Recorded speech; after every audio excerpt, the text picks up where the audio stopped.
Hey, you're probably wondering why I didn't mention this earlier, but today is Father's Day, and so I want to say Happy Father's Day to myself and to all of you as well.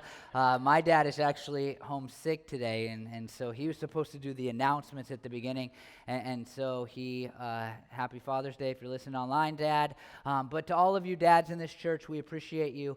We have some really good ones here, and I know, you may not see it, but your kids can feel the impact that you've had on their lives. I think the thing that I didn't understand before becoming a dad about being a dad is the sacrifice that it takes. I knew that, we needed to be loving as a dad, and we needed to kind of be there for our children and offer some, age-old wisdom or whatever. But the sacrifice part is the part that I just don't think I understood before I became a dad myself. And it's when you look back on your life that you can see the sacrifices that your dad, and as I said last week in a sermon about being like a family, the sacrifices that your family make in general. So first, fathers, we have a gift for you as you leave today. There's a devotional book, and we'd love for you to take one of those. It's about, being a dad and a man and all of those things. And so grab one of those. But when I think about the sacrifice that my family and specifically my dad make. One of them is, it demonstrated their love for me so clearly. It demonstrated his love for me so clearly, is that he would go to every one of my college baseball games. And so my family spent, the better part of 4 years traveling to cities that nobody wants to go to, like Lewiston, Idaho. There's no reason to go to Lewiston, Idaho. I Sorry if you're from there. I see people looking like, hey, I like Lewiston, but I don't know why. And so my dad, my family, they'd come to these games, and one of the places we played that is a cool city is Vancouver, British Columbia. And we played against the University of British Columbia. It always felt like an unfair fight. They're the only college baseball team in the nation of Canada, 40,000 students, and we'd roll in there, 800 students at our school, and play against the University of British Columbia in freezing cold March Vancouver weather or whatever. And so after one of the games there, that I'm sure we never won in Canada. We beat that team. We never won in Canada. So after one of our losses there, I went out to eat with my family, left my teammates behind or whatever. They rode the bus back, and we went to eat. Iced tea in Canada is incredible. Had an iced tea, and then we were going to go back to the hotel, and I was with my grandma, my uncle, and my grandpa. And it seemed really easy. Like, you just get on this freeway, this highway, and then the hotel was literally, you could just see it off to the left of the highway. It was very simple thing to do, right? And so we start driving, and we're just like, well, we just need to get on this freeway. It's like just a really simple deal. Just get on the freeway. And we cannot, for the life of us, figure out how to get on the freeway. And we were on the opposite side of the hotel. We were staying in outside of Vancouver to the south, and we were stuck on one side of the freeway. We could see the freeway, but we could not get to the other side, nor could we get on the highway. We didn't know how to get back to the hotel without being on the freeway. And I'm not kidding you. Like, we're in neighborhoods, taking a left turn, and we'd run into a wall, which we knew was the freeway. And so we'd cruise around a little more, and I don't know if GPS was even a thing that we were thinking about then. Now this wouldn't be a problem. But we'd drive around a little more, and then we'd look at the wall that made up the freeway. And it happened over and over and over. My grandma is a big worrier. If you know her at all, you already know that, so I'm not breaking any news. If you don't know her, then she'll forgive me for telling you. But, she's starting to freak out because we're, lost. We're getting in worse and worse neighborhoods. We're driving along the freeway, but we can't get onto the freeway. I mean, it is awful. And driving in Vancouver is awful in general. And so that's adding to the stress level. I actually looked. I was trying to find a picture of this. I couldn't find one.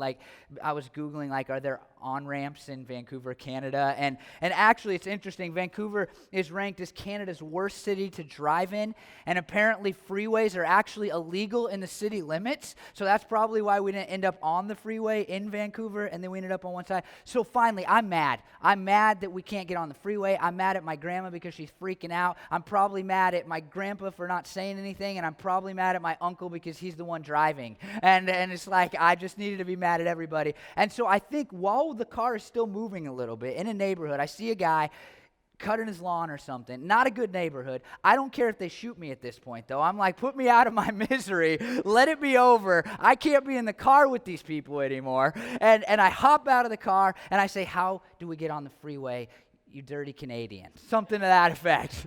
I didn't actually say that. I love you if you're Canadian.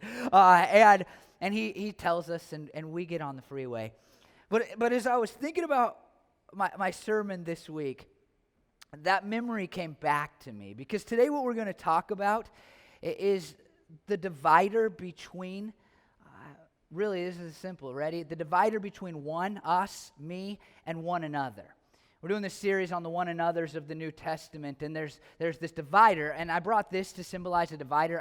My family lives in Kaiser, and so we're down in the Salem area a lot, and right now they're redoing the freeway, and so we've stared at a lot of these, dividing the road, dividing us from people. I figured it was not a good financial decision to build a wall for this sermon. That's not a political statement at all, but I thought it was not a good idea to build a wall, but just go with this divider. And this morning what we're going to talk about is, in fact, the thing that's like the wall that separates us from our hotel, or the thing that divides us, that separates the difference between us being selfish, being driven by our own lives within the context of church, doing it all for us, and doing it for others, doing it for one another. At this church, as was mentioned in Ashley's prayer, actually, we talk a lot about spiritual loving connection.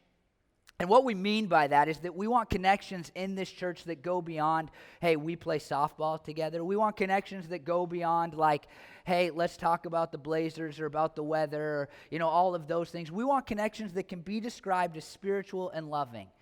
They are connections within our church. This is what we hope for. This is what we have many times. We want connections that can be described as spiritual. People have spiritual conversations.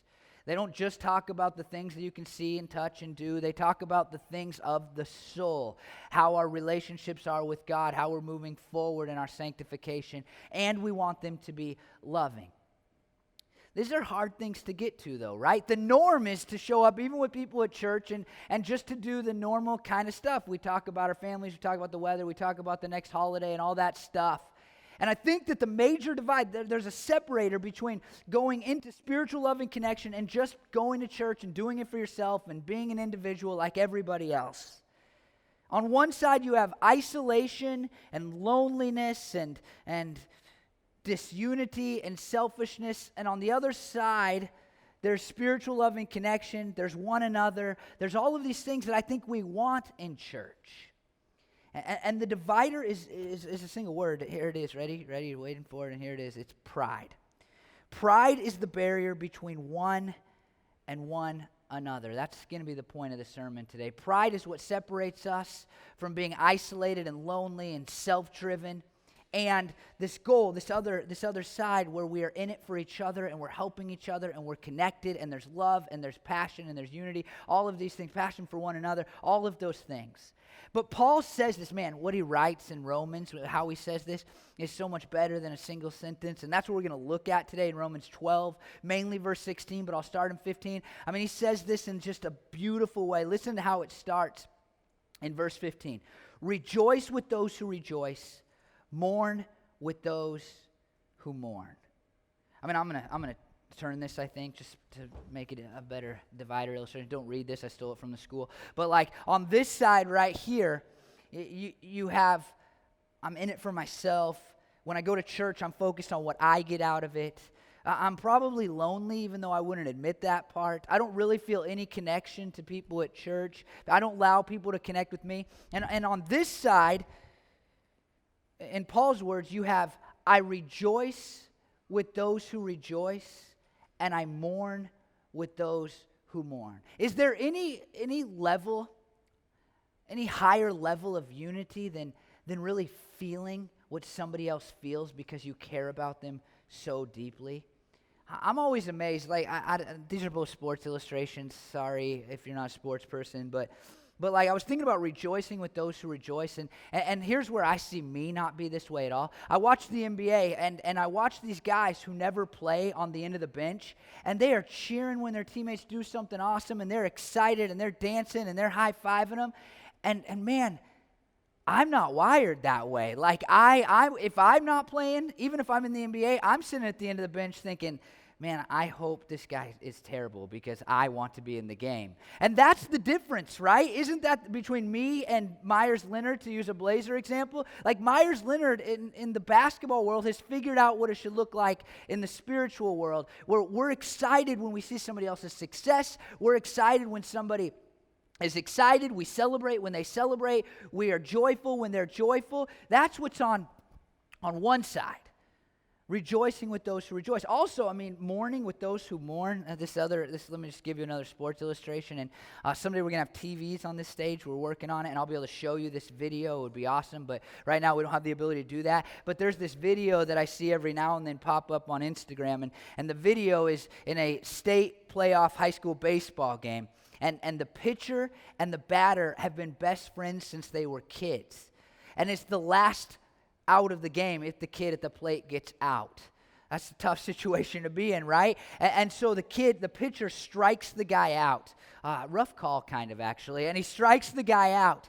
And you see behind this pitcher, he kind of has a moment of like, yes, and then behind him is all of his teammates are dogpiling, and he walks directly to home plate. He embraces his friend.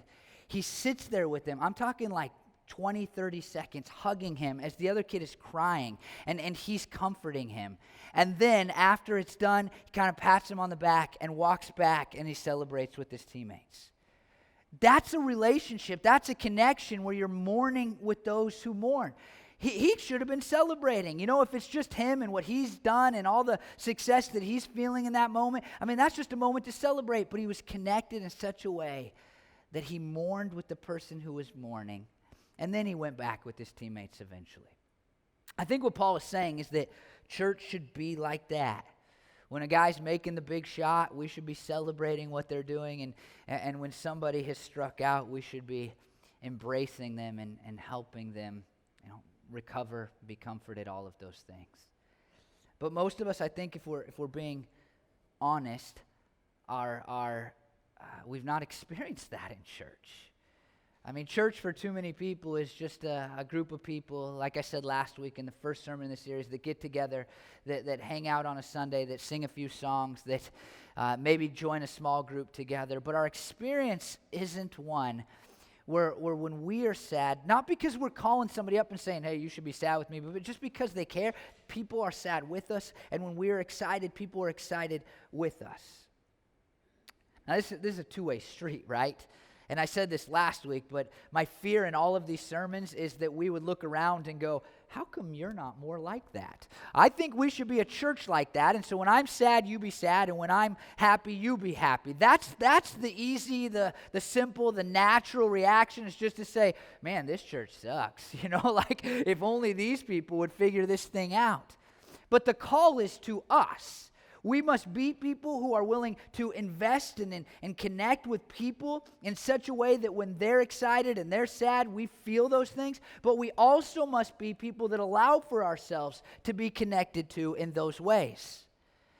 If you think that you'll have an incredible church experience, even here at Creekside, which I think is a very good church and does a lot of these things well. But if you think you will have an incredible church experience by showing up on Sundays and never doing anything else with anybody, singing songs, coming early, leaving early, or coming late, leaving early. Nobody would come early to this church. What am I talking about? Coming late, leaving early. And you think that will result in relationships that affect your life in a positive way, then you have another thing coming. What happens when you attend church like that is you attend that church for a while, and then you think, man, I'm just not connecting here. And then you leave the church and go look for another church where you will connect. You might do that here. And if you do, I hope you'll remember this sermon, and at the next church, you will make an effort to be connected in such a way that you rejoice with those who rejoice, and you mourn with those who mourn. Now, Paul in the next verse, is going to use this word that the whole series is driven on. It's the Greek word aleilon, and it is a word that's used over 100 times in the New Testament. It's used in 94 New Testament verses. It's like the second half of the Bible. It's a word that Paul writes 60% of the time, and most of the time it talks about relationships in the church, and it translates, as you might have guessed, into the phrase, the English phrase, one another. In our series, we're looking at 6 verses that contain that little phrase, one another. And it's all about how we should interact, how we should do this thing called church. Not how the pastor should do it, not how leaders should do it, not the structure of the church, not what we do when we get together, but how we that call ourselves part of a church should interact with one another. And so here's the million-dollar question.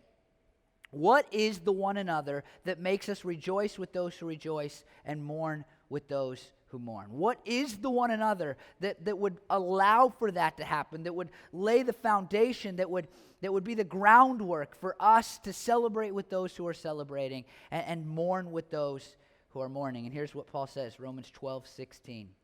Live in harmony with one another. Now, this is a decent translation and kind of getting to the point. I mean, if you're musical, then you can kind of think about what a harmony is. If you're not, then it's a little bit difficult of a translation. But I think that the words behind this Greek translation, live in harmony, this is the one another, I think they're actually better. And when we kind of just look a little deeper and say, what is it literally saying, then it's important. And this phrase, live in harmony, I just like this so much better. It's be of the same mind. That's what it literally means. It means like same and mind. Those are the words that kind of go together to do that. There's other verses in the New Testament that say very similar things. 2 Corinthians 13:11 is one of those. Finally, brothers and sisters, rejoice. Strive for full restoration. Encourage one another. Here it is. Be of one mind. Live in peace. And the God of love and peace will be with you. It's really an interesting idea to be of one mind, and a lot of times what we think of is like thinking in the same way. And I think I've preached this is sad, I shouldn't tell you this, but I think I've preached on this language in the New Testament before, of being of the same mind, and done a really poor job of explaining it, and I don't remember when those sermons were or anything, but I only know that because even as I was studying it to preach this sermon, I was still like, what does that really mean, to be of the same mind? It obviously doesn't mean that we all think the same thing. That would be impossible. And it wouldn't be any fun either. One of the things I love about church, one of the things I talk to about church with my kids is how different everybody is, right? Like, we're all different, and I think a lot of us would look at the other people and say, man, they're kind of weird. But we still are here, and we're connected, and it seems like there's a lot of people in this church who are representing this one-mindedness despite being different in theological nuances and political beliefs and, economics and kind of family background and structure, all of those things.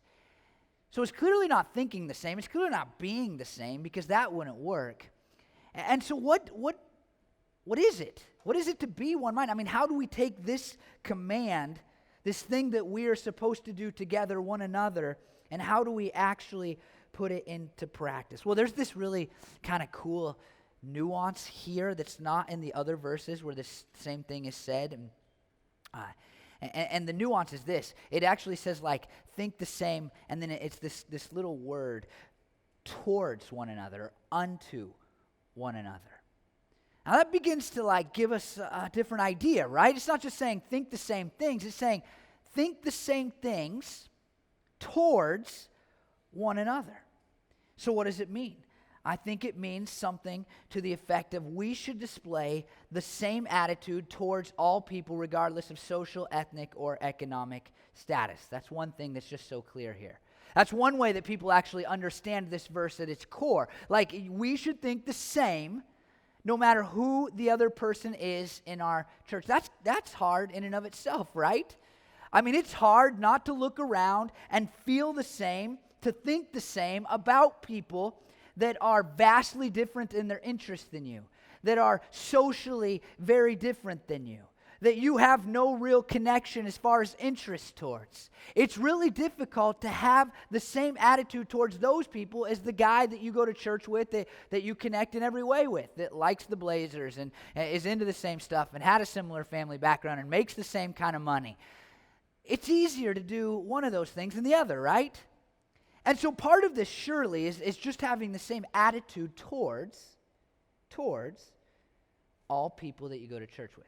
That doesn't mean we're the best friends with everybody. That's stupid. You can't do that. Like, it doesn't mean that every person is easiest to connect with, but it means we have the same attitude towards them. And we'll talk about that in a second. And so the TEV translation, another translation, it says it this way, and I love this.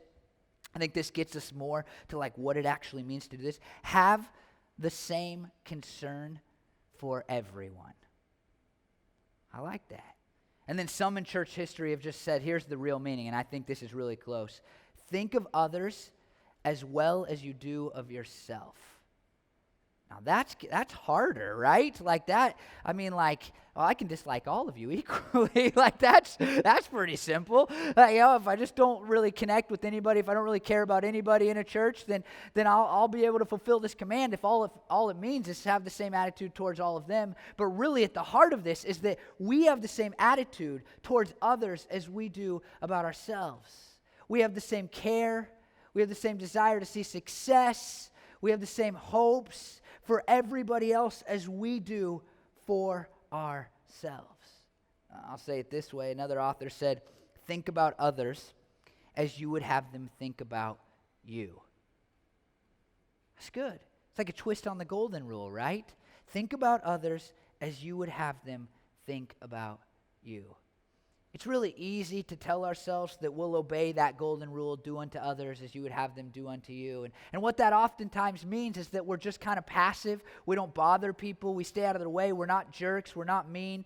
In fact, like I think in my 7th grade math class, this is just popping into my head now, they actually twisted that to say, don't do unto others as you wouldn't want them to do to you. And that's a lot of times how we apply the golden rule in our lives. But when we're talking about thinking about other people as we would want them to think about ourselves, thinking the same as others, being of one mind with others, that changes us.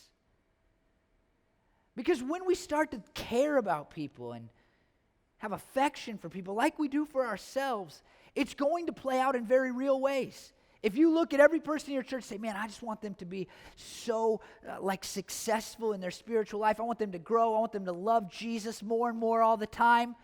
It's impossible to just roll in here, sing a few songs, and go home without talking to anybody.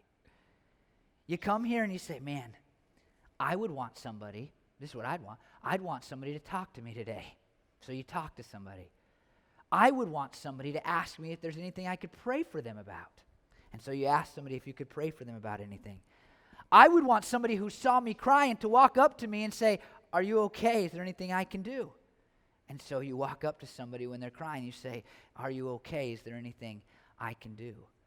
I would want people to be kind to me and excited to see me. And so you are kind to people, and at least you pretend to be excited to see them. When we begin to think about others like we would want them to think about us, it kind of changes everything. It's like a game changer for churches. But that's just not true in most churches today. We hardly think about the other people at all. It's all driven by us. I say this a lot, and it's, because I kind of grew up with this mentality, and I don't want my kids to grow up with this mentality. We were always churchgoers. I'm really thankful for that. I always liked church for the most part. But the conversation we had after every Sunday, if you've gone to this church for any amount of time at all, you know this. It was always like, what did you think about the music, and what did you think about the sermon? It was like we were like Simon, on American Idol. Like, oh, they were pretty good today, or I'll push the golden buzzer on the music or not, depending on how we were feeling. What a horrible way to approach church. I don't get up here. I literally don't care if you like my sermons. I have zero care about it. It's very nice of you to tell me you like them, but that is so unimportant to me. You can absolutely hate my sermon, But if God's impacted you, then I'm so happy. You can say that was the stupidest, most boring sermon I've ever heard, and you leave here, and you're like, man, I'm going to live differently, even though that guy was terrible today. Like, that's great. I'll be super happy about that. Church is not here. Church doesn't exist so that you can kind of gauge how good it is. Church exists so you can be impacted. A gathering exists so you can be impacted. But church exists so that we can come together and we can do these one another's.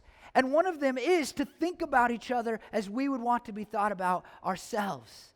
And so when you roll in here, you should not be thinking, is the music going to be good? Are they going to sing the songs I like? Is he going to do a good job? Is his sermon illustration going to be stupid? I mean, what's going to happen? Am I going to like it or dislike it? You should be thinking about others. And you should be thinking about them, how you would want them to think about you. That's how it should be. And I hope that we're a church that does that a little bit.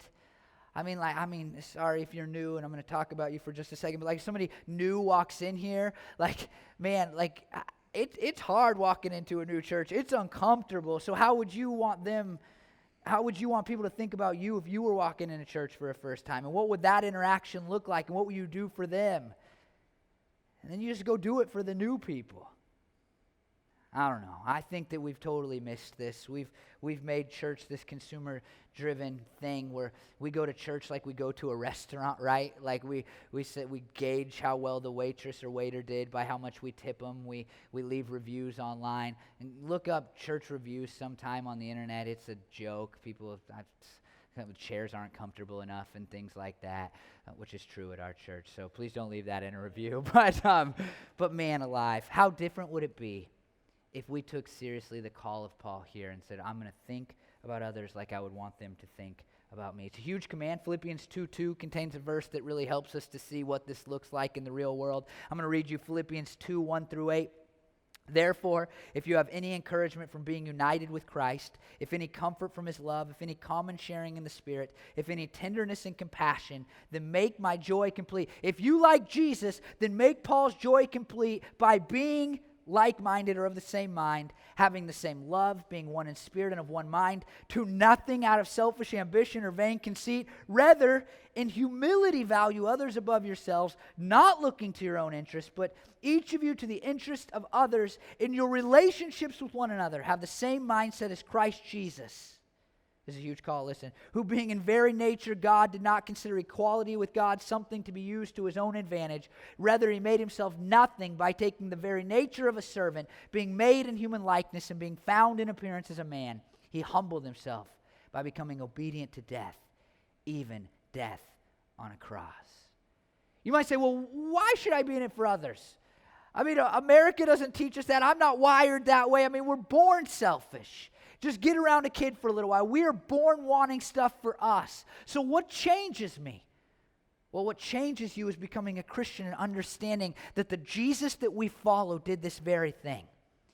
The gospel story is this: God looked down from heaven, saw that we were sinners, saw that we had done things wrong, saw that we had done things that were regrettable, terrible, awful, against his nature and his will. And instead of looking down and saying, I'll just blow it up and start again, he said, I'm going to come down there. He came down in the person of Jesus. He left, listen to this, he left the glory of heaven. And he came to this earth, and you know how many problems this earth has. You've had many things arise probably this morning that were no fun, not easy to deal with, struggle to get here, all that stuff. And he stepped into this mess, lived perfectly, never doing anything wrong. And at the end of that perfect life, he died on a cross for your sins. And rose again 3 days later and said, if you'll accept my gift of salvation, then you can be with me. You can live in eternity with me, and all of your sins can be forgiven. You can have hope, peace, joy, and love. You can have a new life. That's God saying, I'm going to think about them and not myself, which is incredible because he's God. And he, not we, he has the right to think about only himself. But he didn't do it.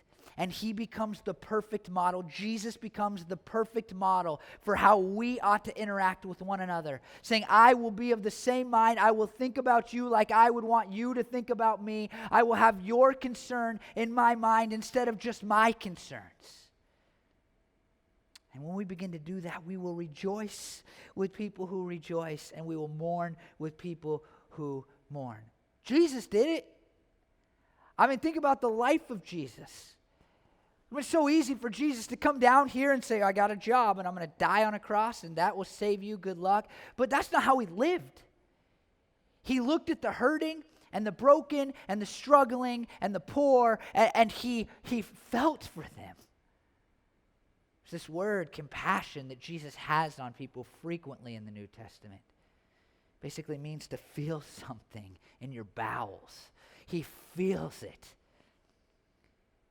When he sees the people sad because his buddy Lazarus has died and everybody's mourning, he knows he's going to bring Lazarus back from the dead. He could be happy, he could have a party. And it's the shortest verse in the New Testament. If you went to Sunday school, you probably know this. It says he wept. He wept. And we show up and we do church in such a way, it's like, what do I get out of it? When the one that we claim to follow, if we're Christians, said, I'm going to do what I can so that you get something out of it. Now, okay, ready? So that's this side. We'll make it this side right here. I think I flip-flopped my sides. But on this side, we have that. A life like Jesus. We have a life where we humbly serve one another, where we are doing our best to have the same concern for others that we have for ourselves. Where we are doing our best to have the same concern for others, no matter, their background or their history or their economic status or how many stupid decisions they've made, as we do ourselves, where we are thinking about others like we think of ourselves. And then on this side, we have normal American church culture, right? I show up, I'm in it for myself. We have not even just church culture, we have normal American culture. I don't talk to anybody about my problems unless it's maybe some therapist, but even that's hard to get to. And I'm going to stay at home alone, and I'm going to spend every night watching TV without hanging out with people. And the older I get, the less I'll interact with others, and I really don't have any real friends. I just have acquaintances at this point because I'm not willing to share anything about myself, and I don't really care about anybody else. And that's on this side. And here's what Paul's going to say. He's going to say, here's the divider.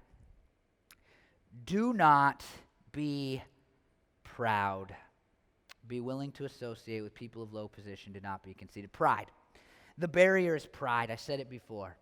The thing that stands in between one and one another. The thing that stands between me being isolated and doing everything for myself and me being in it for the good of others. Caring about people. Actually caring about people is this thing called pride. Pride is, I defined it this way a couple of years ago, it's just putting me over we. I mean, that's what pride is. It's just saying it's about me. It's about how I feel. It's about what I'm getting out of it. It's about what I can accomplish. It's about who I am. It's the eyes, right? It's me. It's me over we. And when we live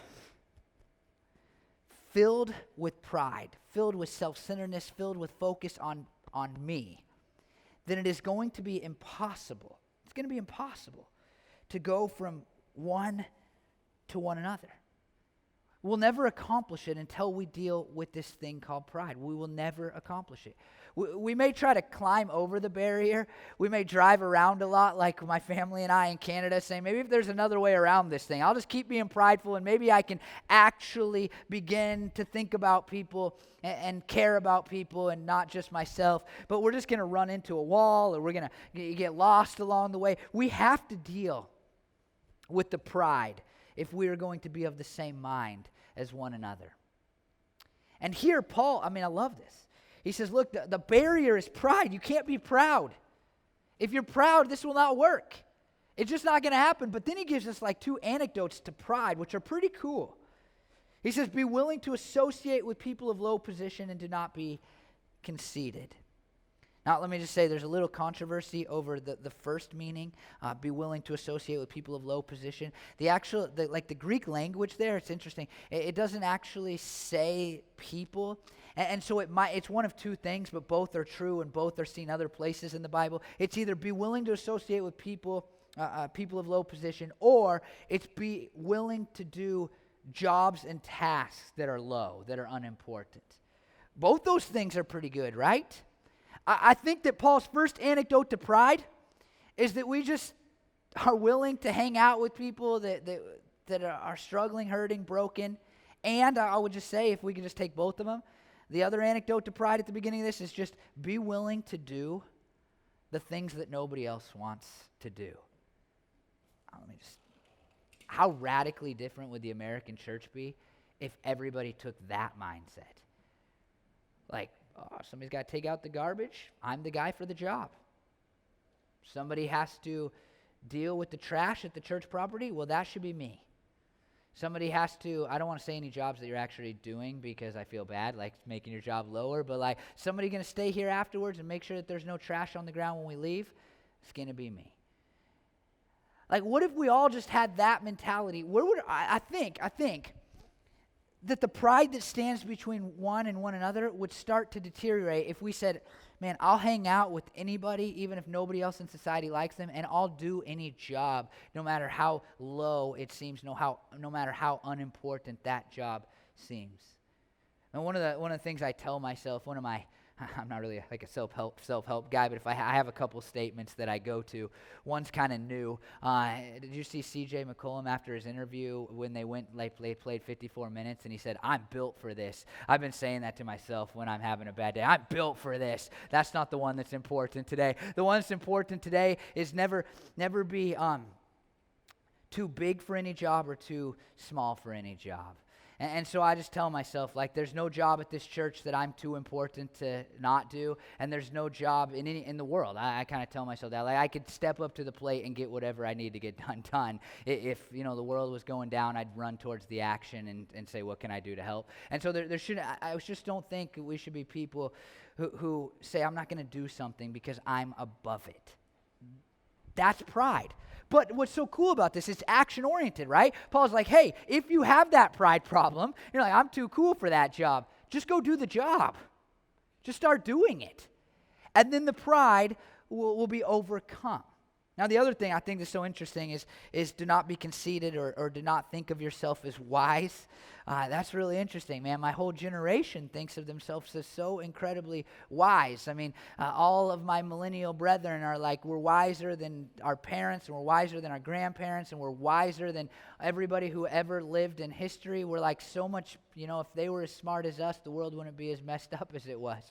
And man, when you think like that, it's going to be really hard to overcome the pride barrier. In fact, I just don't think we will. And then what will happen is we'll never have relationships in church or outside of church where we move from one to one another. We will continue to be self-centered, driven by our wants and our desires, because we'll constantly be saying, well, I'm just smarter than they are.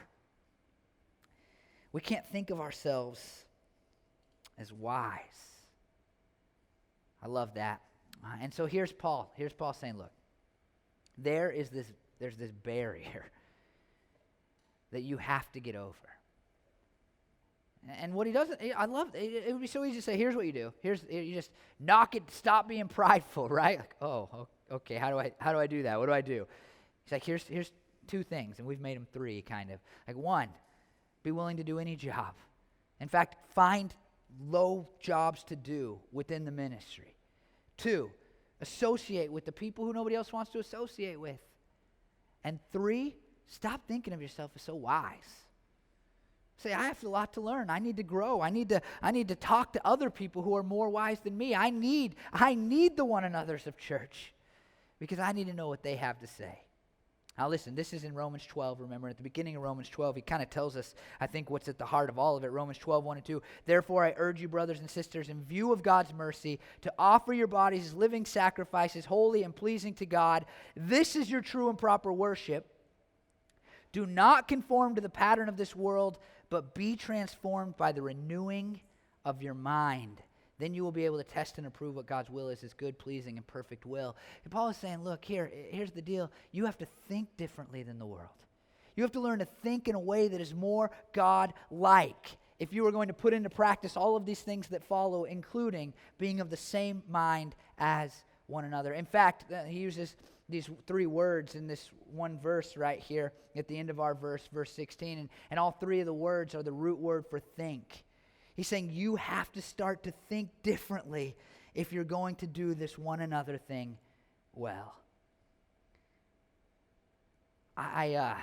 My dad, since his Father's Day, he just retired from teaching. And I remember very early in his teaching career, he would show this video to his class, and I would watch it with him, not in his class, but at home. It's a good movie. I don't know the name of it, and you can find it later if you want to, I'm sure, by Googling it. But it was about this family that got stuck, one on each side of the Berlin Wall.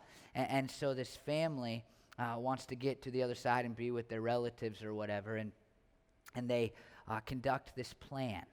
And the plan is to build a hot air balloon. Has anybody seen this? Is this ringing any bell to anybody? Nobody? To build this hot air balloon out of like all the fabric they can get, because they can get fabric. They're not going to get big machines. They're not going to knock the wall down, running for it's not going to work very well. And so they make this hot air balloon, and they fly over the barrier, and they land on the other side.